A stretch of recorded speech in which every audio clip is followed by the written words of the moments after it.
प्रश्न संख्या 4, ठीक है। क्वेश्चन नंबर 4 डिस्प्ले पे है कि भूमि के एक बिंदु से जो मीनार के पाद बिंदु से 30 मीटर पर है।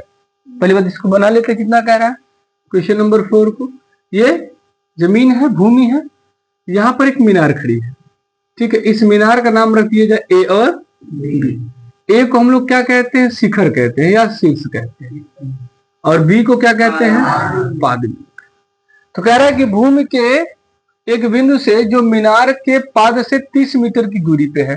तो मीनार का पाद ये है बेटा, यहां से कितने दूरी पर, 30 मीटर पर। हमने मान लिया कि एक बिंदु है जो सी है, ठीक है।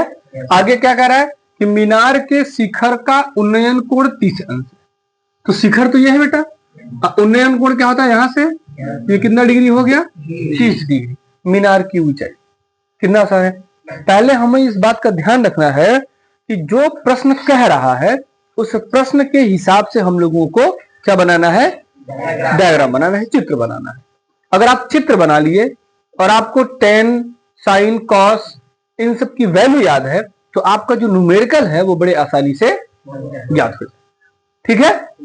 आइए अब इसको सॉल्व करते हैं। इसने क्या पूछा है, मीनार की ऊंचाई।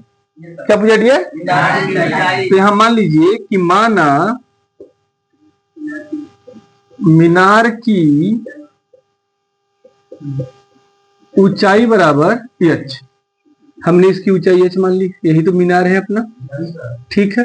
अब देख लीजिए यहाँ 30 है, डिग्री है, थीटा है, और ये लंब और ये आधार, और लंब और आधार में कौन सा संबंध है, tan। कितना आसान हो जाएगा।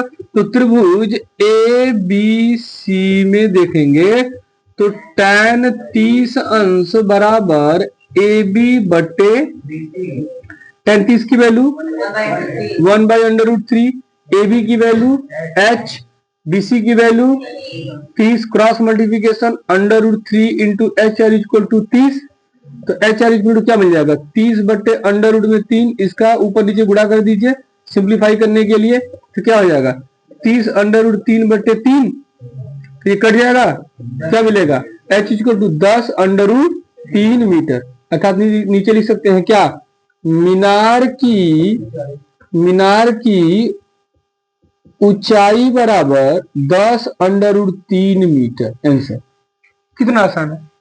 बस क्वेश्चन को आपको पढ़ना है और उससे रिलेट करके डायग्राम को बनाना है। Okay dear.